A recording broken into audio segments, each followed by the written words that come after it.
ഈശോമിശിഹായ്ക്ക് സ്തുതിയായിരിക്കട്ടെ. വിശുദ്ധ യോഹന്നാൻ്റെ സുവിശേഷം 19 അധ്യായം 30 മുതൽ 39 വരെയുള്ള തിരുവചന ഭാഗം.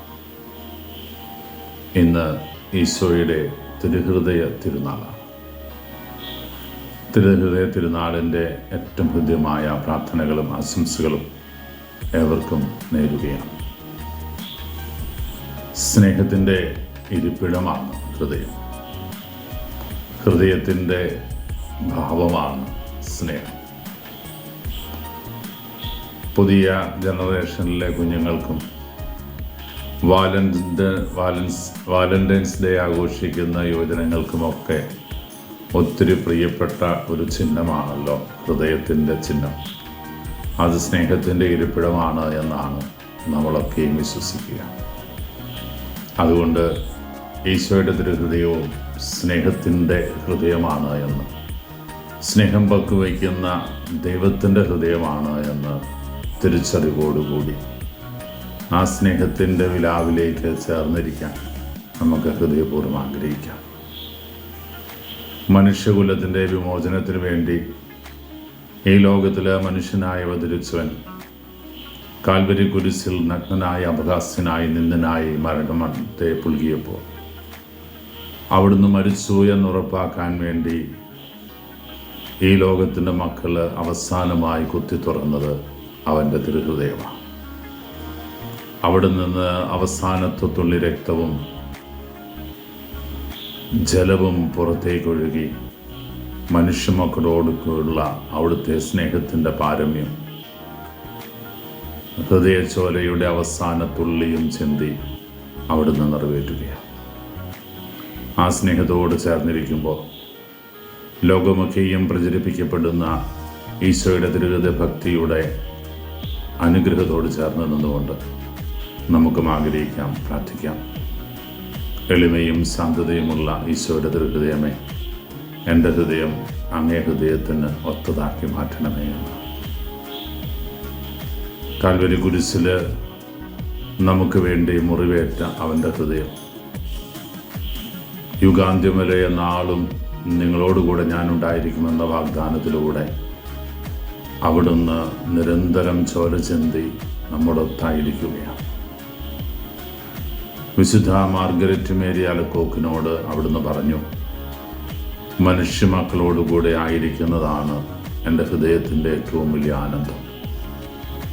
അതെ പ്രിയപ്പെട്ടവരെ, നമ്മളോടുകൂടി ആയിരിക്കുന്നതിൽ സന്തോഷം കണ്ടെത്തുന്ന ഒരു ദൈവം. മനുഷ്യാവതാരത്തിൻ്റെ 3 പരസ്യ വർഷങ്ങൾ മാറ്റി നിർത്തിയാൽ രഹസ്യാത്മകതയുടെ തിരുക്കുടുംബത്തിൻ്റെ ഭാഗമായിരുന്നവൻ 3 വർഷത്തെ പരസ്യ ജീവിതം കൊണ്ടുണ്ടാക്കിയെടുത്ത വലിയ ബന്ധങ്ങളുടെ ഓർമ്മ മനുഷ്യമക്കളോടുകൂടി ആയിരിക്കുന്നതിൽ അവിടുത്തെ ഹൃദയത്തെ വീണ്ടും വീണ്ടും പ്രചോദിപ്പിക്കുകയാണ്. നമ്മളോടൊത്തായിരിക്കാൻ, നമ്മുടെ സ്നേഹത്തിൻ്റെ ഭാഗവാക്കാകാൻ അവൻ ആഗ്രഹിക്കുമ്പോൾ എന്തേ ഞാനും നിങ്ങളും ആ സ്നേഹവലയത്തിൽ നിന്ന് ദൂരെയാകാൻ ആഗ്രഹിക്കുന്നു? നമുക്കും അവൻ്റെ തിരുഹൃദയത്തോട് ചേർന്ന് നിൽക്കാം. വിശ്വസ്തതയുള്ള മക്കളായി അവൻ്റെ ഹൃദയത്തിൻ്റെ പുണ്യങ്ങൾ നമുക്ക് ഏറ്റുവാങ്ങാം. ഈശോയുടെ ഹൃദയം എനിക്ക് വേണ്ടി സ്പന്ദിക്കുന്ന ഹൃദയമാണ്. അവിടുത്തെ ഹൃദയസ്പന്ദനത്തിൻ്റെ ഓരോ തുടിപ്പും എനിക്ക് വേണ്ടി, എൻ്റെ ജീവിതത്തിന് വേണ്ടി, എൻ്റെ പുണ്യവഴികൾക്ക് വേണ്ടിയിട്ടുള്ളതാണ്. ഞാൻ പാപം ചെയ്യുമ്പോൾ അവിടുന്ന് വീണ്ടും വീണ്ടും രക്തം ചിന്തുന്നു. ഞാൻ ഈ ലോകത്തിൻ്റെ വഴികൾ തിരഞ്ഞെടുക്കുമ്പോൾ എൻ്റെ തമ്പുരാൻ വേദനിക്കുന്നു. ആ വേദന പരിഹരിക്കുവാൻ, അവിടുത്തെ തിരുഹൃദയത്തിൻ്റെ മുറിവുണക്കാൻ, അവിടുത്തെ തിരുച്ചോല തുള്ളികൾ ഇനിയും വീഴാതിരിക്കാൻ ഹൃദയപരമാർത്ഥതയോടെ ആ സ്നേഹവായ്പിനോട്, തിരുഹൃദയത്തോട് നമുക്ക് ചേർന്നായിരിക്കാം. കർത്താവേ, നിൻ്റെ തിരുഹൃദയത്തിൽ അഭയം ലഭിക്കാൻ, ആശ്രയം കൊള്ളാൻ എനിക്ക് ഇടവരുത്തണമേ എന്ന് ഹൃദയപരമാർത്ഥതയോടെ പ്രാർത്ഥിക്കാം. ദൈവസ്നേഹത്തിൻ്റെ വറ്റാത്ത അരുവികൾ, സ്നേഹത്തിൻ്റെ വറ്റാത്ത ചോരച്ചാലുകൾ എൻ്റെ ഹൃദയത്തിലേക്ക് ഒഴുകിയിറക്കാൻ തിരുവുള്ളമായവനോട് നമുക്ക് ഹൃദയപൂർവ്വം ചേർന്ന് നിൽക്കാം. എന്നെ കഴുകാനും എന്നെ വിശുദ്ധീകരിക്കാനുമാകട്ടെ അവിടുത്തെ ഹൃദയത്തിൻ്റെ തുള്ളികൾ. എൻ്റെ ഈശോയെ, എൻ്റെ ഹൃദയത്തിൽ അങ്ങ് വസിക്കണമേ.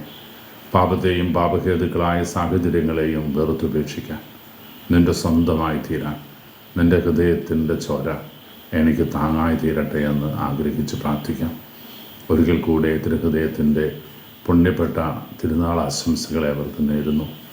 കർത്താവ് മിശിഹായുടെ കൃപയും പിതാവായ ദൈവത്തിൻ്റെ സ്നേഹവും പരിശുദ്ധാരൂപിയുടെ സഹവാസവും നാം എല്ലാവരും കൂടി ഉണ്ടായിരിക്കട്ടെ, ഇപ്പോഴും എപ്പോഴും എന്നേക്കും. ആമേൻ.